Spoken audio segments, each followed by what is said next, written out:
evening. Welcome to the second edition of the Parenting Step by Step initiative of the Child Rights Alliance. Um, Tonight we'll be talking about the critical importance of parenting and moreover, the critical importance of fatherhood in the child's life. The Child Rights Alliance is a grouping of NGOs and other agencies from mainly Region 3, Region 4, and Region 5, under the leadership of the Rights of the Child Commission. And the Child Rights Alliance has been doing stellar work to promote um, and to emphasize the salience of parenting in the child's life. So tonight we'll be having a discussion on parenting and also the critical importance of fatherhood. Um, the United Nations Convention on the Rights of the Child, to which Guyana is a signatory, in one of its articles emphasizes that the child has the right to live with parents, both male and female, and all of the theories of the growth and development of the child um, emphasizes that the child has critical needs, and these needs must be met by parents. So tonight in the studio, I have a panel of distinguished gentlemen. To my immediate right, I have Mr. Smith from the CCPA, Ewart Williams, um, pastor attached to the Heavenly Light Church in Georgetown, Yes, sir. and my good friend, Assistant Commissioner Paul Williams. Um, we also have a distinguished panel of studio guests, Mr. Austin, Mr. Vigilance, and Mr. Murray. So they will also be sharing some thoughts and asking some critical questions. So I want to start by um, looking at this issue from a twofold perspective, to look at parenting and then to zero in into the critical importance of fatherhood. So I'll throw the question and you guys could take turns at it. What is parenting and how critical is that in the child's life? All right, and parenting plays a key role in a child's development. Parenting is not only providing food, clothing, and shelter for a child, but is providing that emotional need that the child has, that educational, the social need that the child has, spending family time with the child.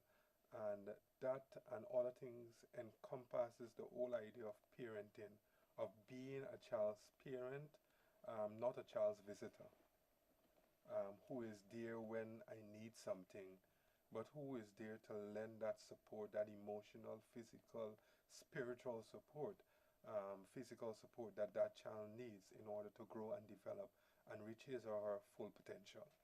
Right. That's I could even say it better than I couldn't say better. I totally agree with what he said. It has to be done in a holistic manner, Okay. and most times you will hear people say it's just about the physical need, whether or not your mother, father. Well, I give him money, everything all right.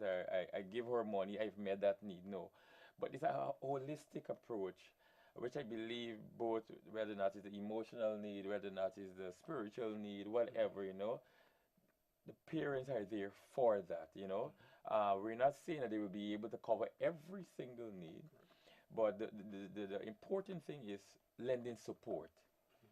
Let me see how best I can help, as a mother, father, or parents. It might be uncle, it might be nene, whoever it is, helping and showing that support holistically.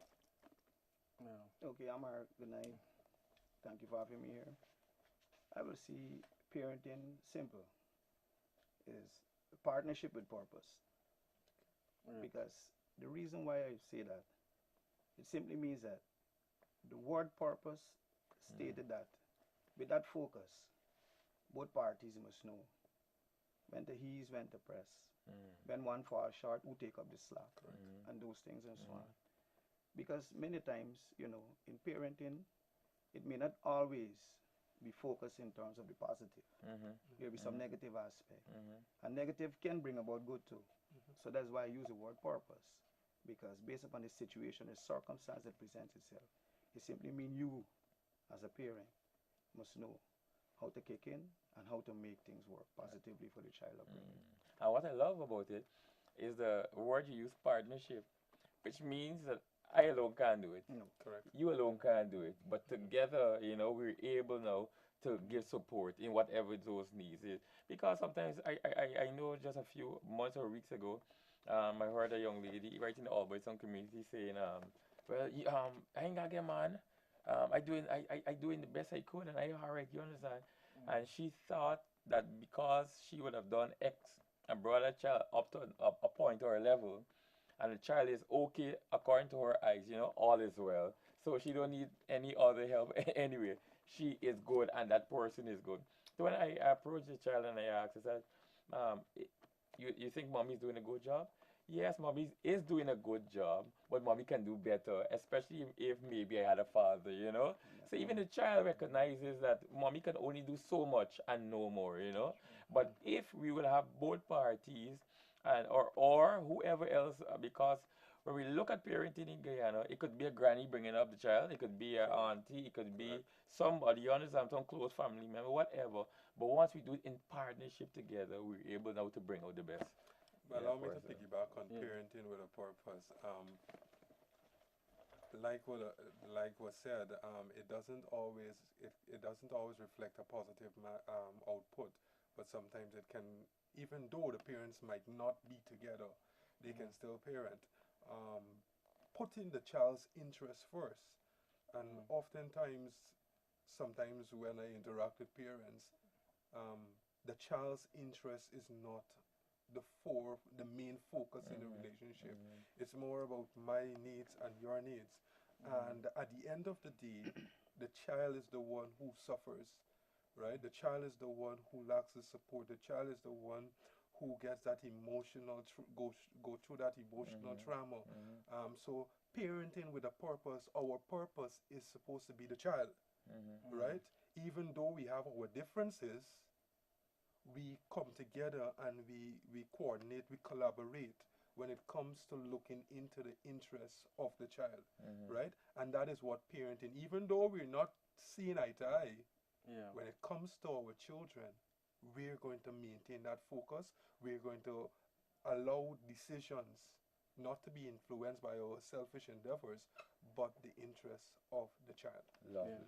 Yeah. Jumping in one more time. One more time. Good. Great, great. And coming back to what you would have said in terms of purpose, as parents, like you would have said, there is a purpose. What our goals is to see Ewart, to see Robert, to see Natasha grow up and be this person, because the next purpose could be also, this is what I feel, I must talk from the spiritual standpoint, this is what I feel the purpose of Natasha is. So now we're going to work together in partnership to see the purpose of that child be realized, whereas at the same time, we as parents also have a purpose now to work together to see it manifested. Yeah, yeah. I like that. If I can summarize, because it's very critical that we come to some standard definition. Yes. All three gentlemen spoke about the different needs of the child, the physical, education, social, spiritual, and those needs must be met by parents Yes. working in close partnership Correct. with the purpose, as Assistant Commissioner said. I want to take you up on something you said. You mentioned that you were in conversation with someone who said that they didn't have the need for a man. I think in our sociology, some of our women folk have been left in such a challenging position for such a long time I agree. that it's sometimes a kind of reflexive position, a survival mechanism that they need to adopt such a stance in order to cope with all the harshness of what they're expected. All of the harshness of what is expected of a single mother. So don't be too critical. No, I'm not. I'm not. Yes. And then especially working in the all boys community, I have come to realize the whole thing about, especially to see those single mothers working very hard, and they would have done so much, and their thinking is, if anyone was to come in now into this relationship, things may not go sway the boat, and they have, and I'm not being critical. I understand where they're coming from, but I also understand it is not good for man to be alone. You understand the importance of joining in union Great. together. Yes, Fully taken. yes. Good. Fatherhood. Mhm. Let me get you guys' take on the critical importance of fatherhood in the child's life. Um, I see sometimes you can have two fathers. Hmm. You can have biological fathers, and you can have non-biological fathers, adopted fathers, and whichever one you decide to have, um, fathers, a male figure, right, is important in the development of a child. It teaches um, the female child Mm. how to operate, what to look for in life, how to behave and conduct themselves. Because the treatment that a father gives to his daughter um, prepares her for the mate she will choose later down in life, Correct. right? Gives her a view of how she should select her mate, right? And when it comes to boys, it also, that little ramping, I'm not saying that mothers cannot ramp, but that little rough teaches boys to control, right? When the fathers ramp with their sons and they play with their daughters. When the girl hear the first word "I love you" from the father, right? No other man, other men may come and say "I love you," right? But when your father is the first person that say it to you, I love you, no matter who else come. I would have heard that word before. That is not any new word to me, right? I know what it is to be loved because my father said those things to me. My father said, I love you, right? Not in any sexual way. And sad to say it is happening like that in our society today. I'm sad to say that. But there are still good fathers out there who can say, I love you to their daughters and not mean it in any sexual manners. But the importance of father in the lives of children plays a key role in their development. Good. Good. Hmm. Where do I begin? Do I have 20 minutes on this? Basically, from beginning, in terms of Genesis, coming back as a pastor, we see the importance of the male seed and how relevant it is. And we also see not just the importance of it, but we also see how the plans of the enemy was to destroy the male seed. The role of the father is irreplaceable. With, to all due respect to all the mothers, I'm not being critical again, Amar, Yeah. but there is something about daddy that just cannot be replaced. There is something about daddy's love.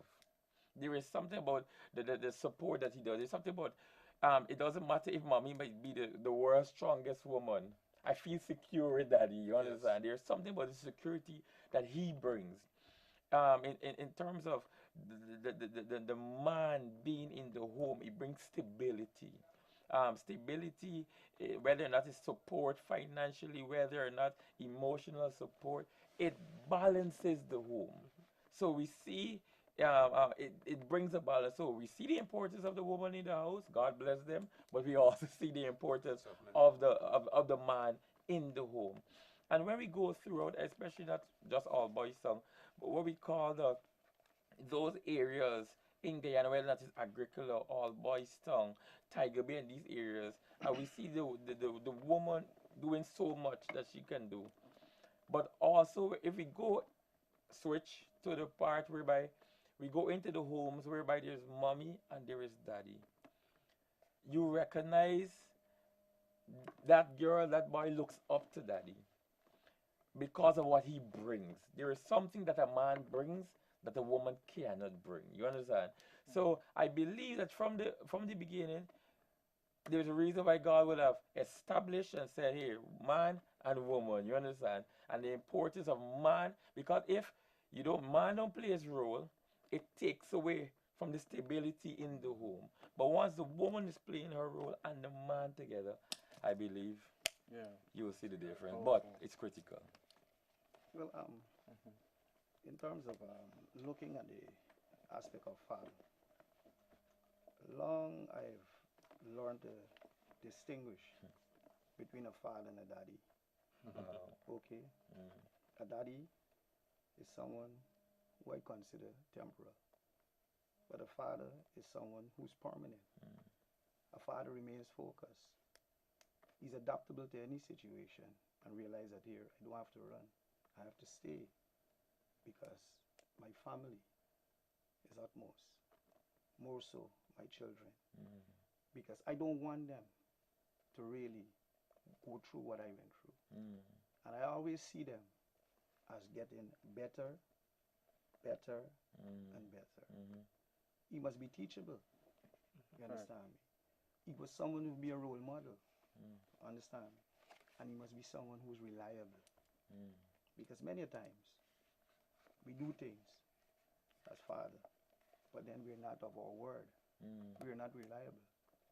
And those are the things that really affect children. Because if you said that I'm going to do this, you must do it. Mhm. But a daddy, I see a daddy as not somebody as a father. Mm. Because a daddy is someone who's just being there, but then still, he's not someone who maintain and stay with that focus. Yeah. You Yeah. understand? Passing through. It's just passing through, or someone who's just, Mhm. you know, Mhm. be around. Mhm. Despite even if he's a biological or the surrogate Definitely. father, Mm. it simply means that that commitment and the drive must be there. Because when you look at it, you can see some surrogate fathers who have placed more Mhm. commitment and dedication to a child's life, or even more than the biological father. Mhm. Because why? That is someone who realizes, listen to me, I need to focus in this child's Value. life. This child has a purpose. Mhm. You understand me? Even if this child, operate in a certain way, I'm the one who must be adapted to meet the needs of this child or to bring him to me. And let me bring you an example. Yeah. Like for instance, if there's a child or children within a neighborhood who in a single parent mother alone, and you out there consider yourself a father figure, definitely if that child or children does something wrong and you rebuke them, they may show an attitude because there's no father in the home to talk to them. But then you cannot tell yourself that you want to be a father to make an impact and then tell yourself, say, listen to me, I'm not going to speak to that child tomorrow because that child was rude to me or so on. You have to be with that focus here. Listen to me. I know what it is. I've walked that walk, and I'm going to ensure that I bring you into me and get you to understand what life is all about. So as a man who says that he wants to play a father role and focus, tomorrow he's going to still see that child and call him and say, come here, That's right. listen to me.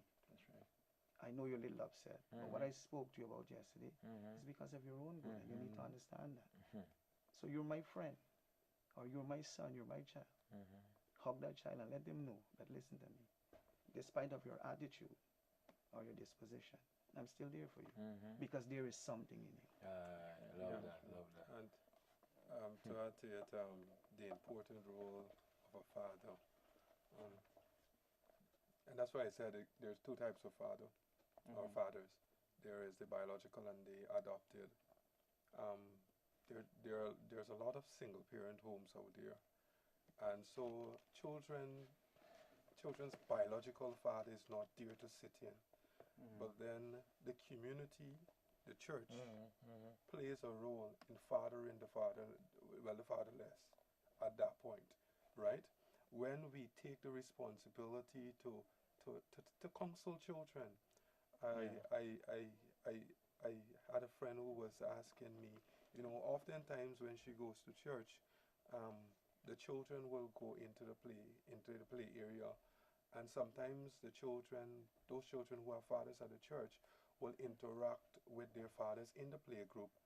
But then our son would be standing there and he would see it, and she would see how he looks at the children interacting with their father, and she said she feels a way sometimes that the child's father is not there to interact with him. But I encouraged her. I said, what about the pastor? What about the elder? What about the brother who can stand in and be as an adopted parent for that child, to teach the child the values, to help the child not to feel neglected, but help the child to feel as though someone is there, even though your father is not here, your biological father is not here. your adopted father, your spiritual father is here to support you and to Yeah. sit in and give you that support that you need to grow and develop. Many persons can contest that even though they didn't have a father, community members stood in there. Community fathers stood in there, right? Church fathers stood in there, and they give them that support and that encouragement to feel as though they it's as though they forget that they didn't have that their biological father was not there, right?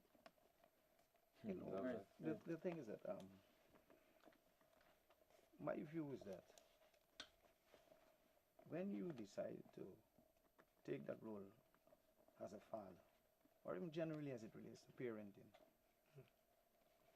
with a child, there is no way that I think you should give options,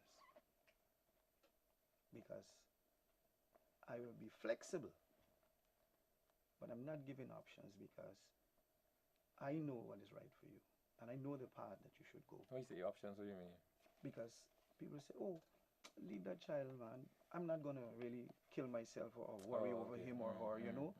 When they get big, he's going to learn, or when they get there, they're going to correct themselves. No, you got to instill that from that tender age, because once you teach the child the way he or she should go, even if when they get old, even if they choose to step away or to step They'll out, come they right would not back. go far. Exactly, They will find exactly. themselves right back in that line. Yeah. So that's what I'm saying now, is that within that tender age, you have to ensure that you instill So certain what is values. good values and Yeah. principles.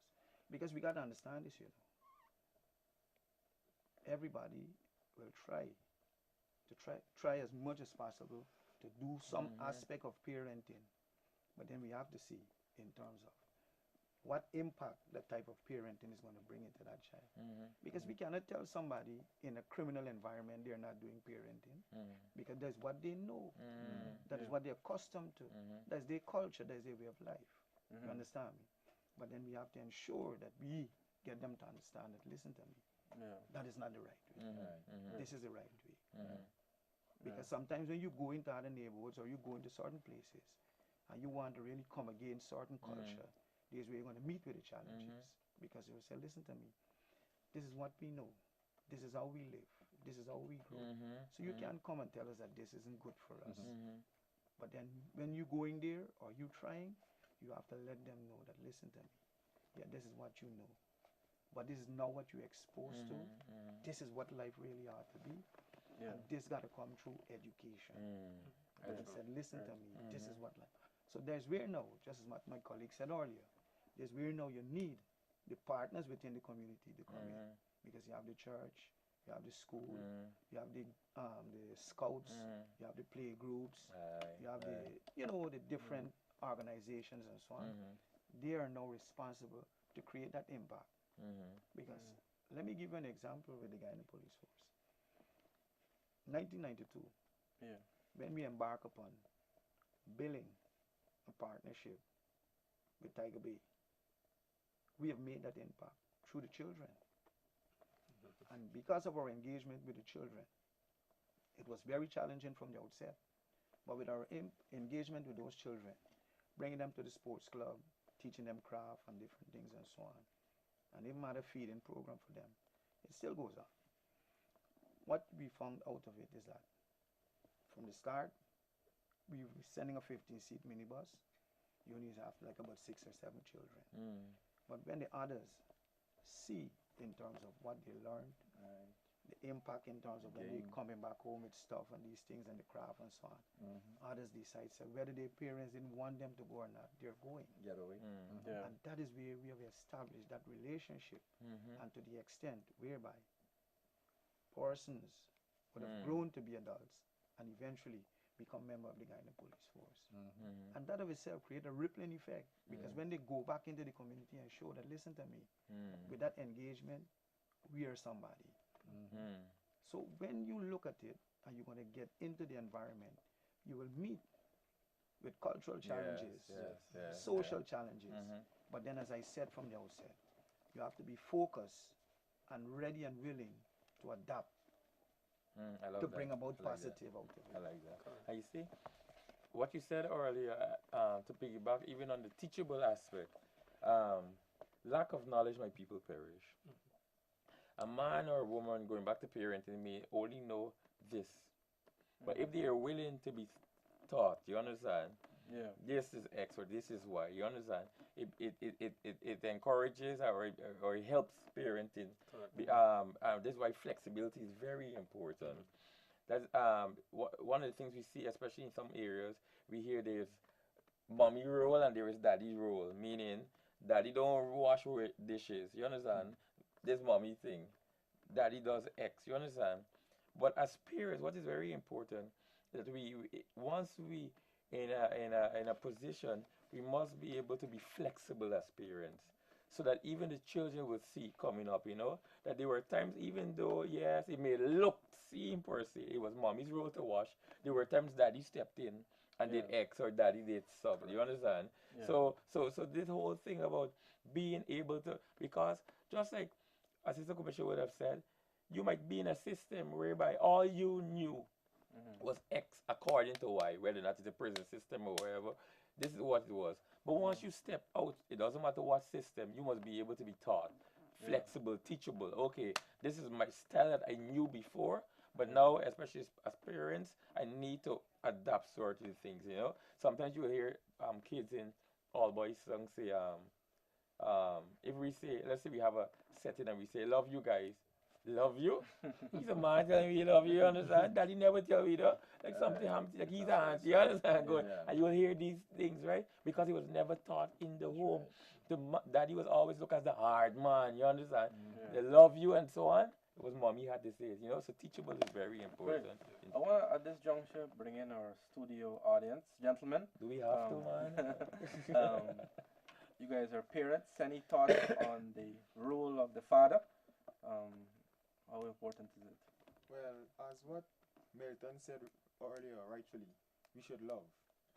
And as fathers, we should be our children's first love, especially our daughters. I've constantly heard it that we should be our father's first love. And for the rightful reason, as he said. So when another man comes in our life, it won't be a problem. I have a friend, a female friend. When she does extremely well in school at sports, I said, why you going to tell your mother? No, mommy's always there, but every time our father tell her that, congratulations, baby, love you, she aspires to That's do good. greater Yes. and better. I said, wow, we need more father like that. Yeah. That's what we need in our community and stuff. So I think love plays a major role in caring for our children. Well said. That's true. That's true. I want to step backward and go to the beginning, right? And I think here is where, in many cases, the two parents miss the mark. And the Lord said, the twain shall be one. The oneness come in the child, because it's the twain that comes together to make that child. And that child is the mother and the father. And when one figure is missing, then there is a lack, and that child is off balance. And here is it where the one that is present has to play a double role. As Correct. some women will say, I am mother and father. And as some fathers say, well, I'm father and I'm mother. Because they have to play that double role. And in that setting, there is where sometimes a bad concept developed. Because that child only knows mommy as mommy and daddy as mommy and daddy. So in the case where the father is there bringing up the child on his own, then it brings a lack, and that child seems to be missing something. And even when you have an external mother who they may look at to get help and what's not, they still want to have that motherly love and cuddling, and vice versa with the father. And see that we're stressing on fathers. I want to bring this home. Fathers have missed the mark of realizing how important we are to our children. And as my brother here said, when a father can let the children know how important they are to him, it helps them to progress and to do better. And this is why when fathers are missing home, there's always so many problems. Breakdown. Yeah. Family structure. Well, I concur with everything the main panel said, and I don't think there's much I can contribute to what the distinguished gentleman said earlier. But what I can basically say is that yes, the father role in a home is very important, really, really important. Yeah. Yeah. And it's I wanna make this point and get you guys to comment on it. At the level of the RCC, I do a weekly personal development and leadership session with the children at the Sophia Juvenile Holding Center. Juvenile Holding Center, children who come into contact with the law are arrested and they're awaiting their appearance in the magistrate court. This is something that we've done at the NOC. This something is ongoing at Timeri Prison because Timeri Prison has the young offenders, and some of young offenders are indeed children because according to the convention, if you're under the age of 18, you're a child. So they are young offenders at Timeri who are children. Similarly at New Amsterdam. So being there among such children and youth, there's some things you can observe and some things you can learn from them. We usually do a icebreaker, Bonita's icebreaker. There are many things in a waiter. When the workshop is starting, many things in a waiter, and they're asked to choose one that reminds them of their life in their respective homes. So one gentleman, about 13 or 14, he came up and he chose the whip. There was a whip in one of the waiters, and he said, I choose this whip because I like fight and beat up people. You know, I'm a bad man. So that's why he's choosing the whip. But being there, getting to know him, a number of things came out. The amount of times he saw his father beat his mother, the amount of times he was brutalized by his own father, and the amount of times he saw his father demonstrate violence in the community. He has no other conception of how to resolve a conflict but through violence, and no other conception of how to assert manhood but through violence, because that is what he's being socialized in. How do we and at 14, 15, it is hard to break a person out of that. It's not impossible. I know a lot of agencies are doing work in that area. But how critical is it for fathers to recognize the importance of how they conduct themselves in the home, in their respective professions, in the community? Because children are being educated by their father's behavior. They're looking to their fathers as their role model, as the guiding person portraying guidance. So how critical is it for fathers to recognize the importance of how they conduct themselves? You know, if I come in here, the word says train up a child in the way he should go. But what we fail to realize, that everything we do is a part of training that child. And as you rightfully says, if the father is demonstrating violence continuously, the child will only grow to know violence as the way out. So we as fathers need to understand we cannot be smoking and tell the child not to smoke, because we are teaching them the art of smoking. And this is the thing that I try to grapple with. The parent who is training the child through their demonstration and want to change the child through their words. And there is where the war begins. And we have to, as a community now, try to take that child. You know, a division, I worked there with Commander. And we started a thing where when we find a child that commits a crime for the first time, we bring them in and we do counseling with them. And I had a counsel with a few children, and I'll tell you, today I feel so good. Because after counseling with them, those that I counsel with, they have changed their trend. They hadn't continued on the road they were going. One even came back and said, you know, he was sorry for the things he did and what he did to his parents, because he never realized how much he was hurting them, and now he's starting to work with his younger siblings. And I think here is where we need to work with fathers, some kind of program to help fathers to understand. If you're not there, you're guilty. If you're there and you're not doing it right, you're guilty. And you're going to be sentenced. So what you want to do? Change your lifestyle so your children can come up better and we have a better Guyana. Remember in the opening I said, parenting is partnership with purpose. Yes. And there are two persons in this thing. And if the mother recognizes that the father is demonstrated negative or portraying things that will definitely affect that young man's upcoming or his life, she has to be the one now to help pilot him into the right path. Because if the father is someone who demonstrates arrogance, abusiveness, and so forth, whenever the opportunity presents itself, she ought to have that young man go to Sunday school, go to church, go to clubs, go to other social institutions that can help now to educate him, to reform him in the process. So even if he has to still be in that home, he will be educated enough to create a balance in understanding the situation. But if the mother choose not to do that part that can help to complement the good, help to create an impact in his or her life, the child's life, it simply means in isolation, the child can be totally damaged. Right.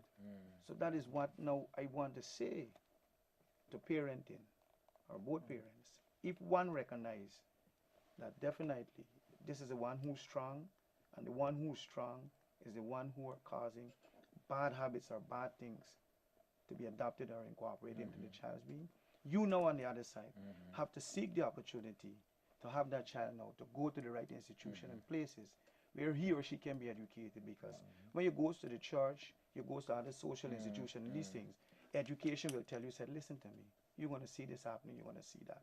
But this is how you deal with that situation. This is how you handle it. Because if you don't, you're going to find yourself going in that path. If I may, oftentimes we interact with parents via the Child Protection Agency, and parents will come and say, this child is behaving this way, and expect the agency to deal with just the behavior that is being presented. The agency now does is the investigation, where we try to understand where this behavior came from. Because we can't deal with the surface level issues that is being presented. We need to understand deeper what is happening to this child. Where did this child learn this behavior? And in terms of training, oftentimes I say to parents, you see the child behave in a certain way at home, and you laugh and you clap your hand and you jump up and everything, right? And then that same behavior is developed and it's enhanced, and then the child sees that and the child bring a new level to it, right? So if the child see the father beating the mother, then the child might grow up to be an abuser. Not only will he become an abuser, but the power issues develop, right? Because he's been abused at home, he will now find somebody less powerful than him.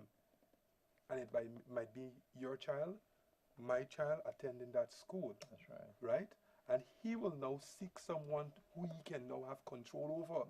Right? Because his father has control over his mother at home. And all of this abuse is happening in the home. The child now goes to the school. The child finds somebody that he can bully. Right? Or the girl, because she is observing her father treating her mother this way, believes that this is how a man should treat a woman, right? And some women, I don't want, some people, you will hear them say, some young ladies hear, if you don't beat me, you don't love me, right? But as a concept that child or that young lady would have learned, right? Not maybe, we might think that that she saw it 5 years ago, but it's now presenting itself. And that's some of the qualities that she might look for in a man that she's now meeting, right? She looks for the quality, whether bad or good, she looks for the quality that she would have seen or observed in our father, right? You said about the young man in the juvenile center, right? That would have started exhibiting this behavior, right? We encourage parents. Don't wait until these behaviors develop and become something that you can't deal with. Bring the child down to the Child Protection Agency, the probation department of the Ministry of Social Protection. We can see if we can engage this child, to see if we can develop a plan to help to counsel this child, to see if we can bring about behavior change in this child. But when we allow it to grow and develop and it becomes big, it reaches a stage where nothing much, I don't want to say nothing much can be done, right? Then is when we find it more difficult to intervene and bring about the behavior change. I want to take it just a little one step in terms of a broader sense. In terms of, I think there's a saying that say it takes a community to raise a child. And why am I taking it broader? Because, and this is I think an indictment even on NGOs and organizations in communities. Not Rights of a Child, you guys have been doing a very good job. But I have seen organizations, Assistant Commissioner, whereby we try to curb the attitudes or things of children, and we deal with the children, and we forget that there's also parents. You understand? So what happens exactly? So what happens a lot of times? We deal with the children, but they still have to go back into that same environment with mommy and daddy, and nothing changes. But I believe that the time has come, because if you're going to see it takes a community to raise a child, which in terms of the community raising a child, I look at it also as parenting also, whereby it is important that we address mommy, daddy, and child. You understand? So even when they get back into the environment, everybody's on the same page. You understand? Because just like you guys would have rightfully said, a child acts what he sees. You understand? Don't matter how much you say, don't do that. You understand? Don't do what I do. You understand? Do what I say. You understand? The truth is, children don't do that. So we have got to find ways now, whether that is an organization and the church, we've been doing a lot of that in terms of trying to find ways to curb attitudes.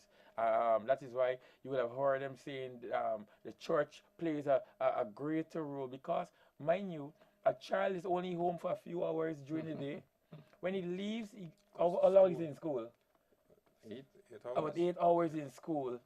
Goes to church maybe for the next 3 to 4 hours, depending on the day. You understand? So the parents only have X amount. So I look at even the organizations, you know, helping in terms of bringing up the child. You understand? And making sure that the edges are not rough anymore, but helping in terms of parenting. Good. Fathers are important. Fathers I want are to take important. this a bit more, a little more deeper, and a little more requires a little more dealing with a little more controversy. It is a fact, and the CCPA statistics verify it, that children have been subjected to various forms of abuse by parents. It's a very unfortunate reality, but it is happening.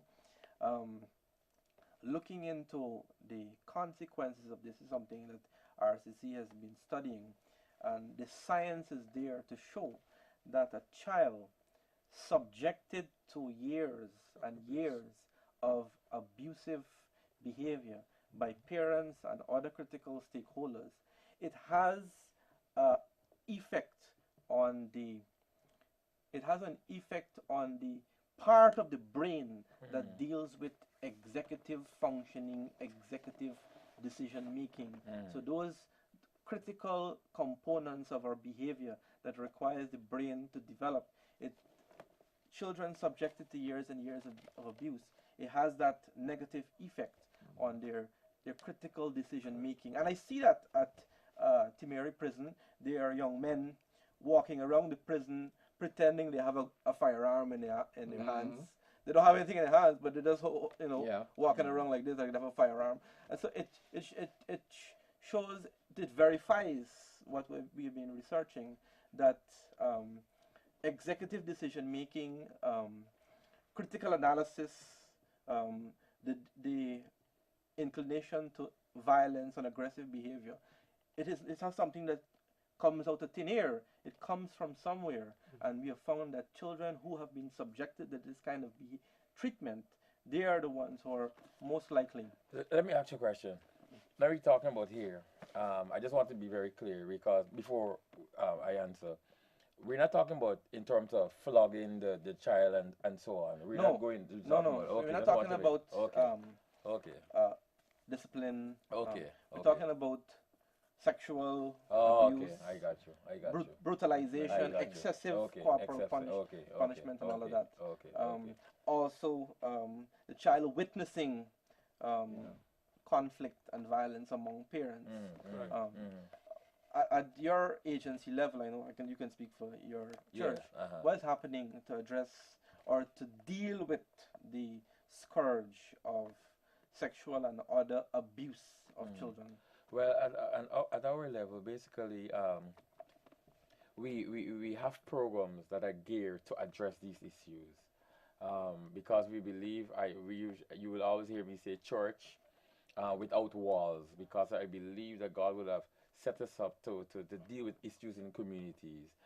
And there are programs that are geared toward addressing these issues, letting them know what is allowed, what is not allowed, what are things that are, whether that is the different forms of abuse that should at any time should never be condoned in no acceptable way, no, not accepted in any form or manner, the treatment, so and we also have partners in terms that whereby we partner with like Child Link, that we try to see, because we believe that yes, the church does one aspect, but we believe that if we partner more with other associations, organizations, whatever, we're able to do more. So there are programs that we as a church that have set up geared to educate and also edutain them so that they can understand. Because most time when we talk about education, we're talking in terms of in a classroom setting, which sometimes can be very boring for them. So we try to edutain in terms of some form of entertainment, mix it with the education so that it becomes easily, observed, but also learned, So, and apart from that, the whole thing about bringing in positive role models, in these areas where, especially in All Boys Town, they are only used to seeing men in this aspect. You understand? A man, he's smoking weed, he's selling weed on the corner. When I turn 14, 15, 16, I come out of school, this is the same thing I'm going to continue doing. I'm used to daddy beating XY, beating mommy. So when I grow up and I have my wife or I get my girl or whoever, I got to do the same thing. No. So now we try to bring in positive role model. And a lot of time, we try to take something out and we have nothing to replace it with. You understand? So we believe that once we take something out and we say don't do it, then we've got to replace it with something positive.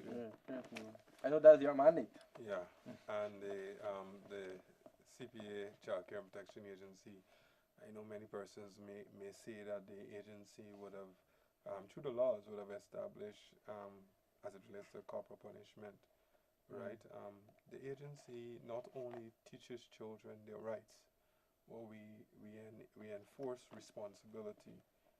You have this right, but you have this responsibility. And we try to encourage parents through our parenting skills education program, where we try to empower them and give them the necessary tools. We have a whole list of alternatives where we share out to parents. Even though this is taken away from you, you have a list of alternative ways of how to discipline and how to correct your child, right? So we encourage parents, we encourage fathers, we encourage mothers, everyone, we encourage them that it is important for us to mold the child. It's important for us to play active role in the child's life for the child's holistic development. Great. Well, from the police position, definitely we're there to enforce the law. You understand me? We're there to enforce the law. But what have happened for the past maybe 3 years or thereabout? Okay, we have now embarked upon in terms of establishing the Cops and Faith Network community. So that it's a positive impact. Then also we link with the non-governmental organizations. We work very close. So that of itself gives us a much more corporate approach So we can able now to move in and deal with both the law and the social aspect. Okay? Because many times before that, we always face in the position whereby we just charge. We just charge. But then after now looking at it from the old criminal justice system and decisions were being made, okay, coming from the top down, there have been some soft approaches, especially like what Pastor Ewart said, you know, like first time offenders with very minor offenses, you know, maybe some abusive language, threatening behavior, and these things and so on. But then with the work of the social institution and so on, once those get into action, we do monitoring and evaluation. And if we recognize that persons definitely inclined not to really go that way and cooperate with the social aspect of it, and they continue to be abusive or breaching the law, well, then we don't have any other choice. Okay? So they have a chance in terms of redeeming themselves as far as offenders, but for very minor offenses and so on. But then too, not on the basis in terms of we just taking that position, but it must be to the will and the satisfaction of the victims. Okay? To the will and satisfaction of the victims. But it is important that we really and truly understand the aspect whereby, indeed, it is a tough job. It is a tough job, and we mustn't run away from that. And it simply means that it is something that, indeed, as I said, we must partner with purpose, and we cannot just give up. Because we have to look at in terms of even the basis where the children have access to so many social stuff that we would have glad if they can be restricted or limited, like the social media and these things and so on. Because those type of transplant attitude and behavior of itself create some amount of pressure on us. Because remember, if they look and they see things we advance that our society hasn't catered for to deal with, our legislation, you could imagine the challenge that we are facing with. Okay? So it is important that we really look at it, and that is why as much engagement we can have, and we've continued to do a lot of joint training together. Even recently, last week, I opened a program where they had the Ministry of Social Protection and police ranks who were working in the child abuse unit and so on. They had a joint training program and so on. And then we're looking at best practices and so on. Because even if we find that the legislation, we have been a little slow, or there are certain things need to be addressed. We have a lot of best practices, which now becomes acceptable. We have memorandum of understanding too, that we have signed jointly, because like for instance, if a child was being abused, will be interviewed by the police. We ensure that that interview is being done in the presence of all the key stakeholders. Correct. Ministry of Social Protection, The somebody, multidisciplinary right, team. That's a everybody multidisciplinary there, team. okay? Someone from the Cops and Faith Network, someone from Child Link, Red Thread, the other agencies and everything. So we do it on a one-walk base. Now where the police will interview, then the other social institution will come and interview and just get a child keep going through that over and over. Okay? It's important to what I said, that we need to work with the parents. Indeed. But then sometimes those people show a lot of resistance. Okay? They show a lot of resistance. So that is one of the things that we really need to understand. But I'm saying that we can stop, and education can really create an impact. And sometimes we tend to measure our success because we want to change 1,000 people one time. But for me, if we look at it on the basis, if we change 5, 5 can impact another 5. That another 5 can impact another 5. And if we keep multiplying that figure, by the time the end of the year, we can able to accomplish that 1,000. Yeah. Great, great. So I'm told we're out of time. So this has been a great discussion. Where did the time go? We have to do this again sometime, gentlemen. So viewers, the other program, a step-by-step parenting program, will be done on the 17th. There'll be another panel for that discussion. So I hope we will see you then. So good night and all the best.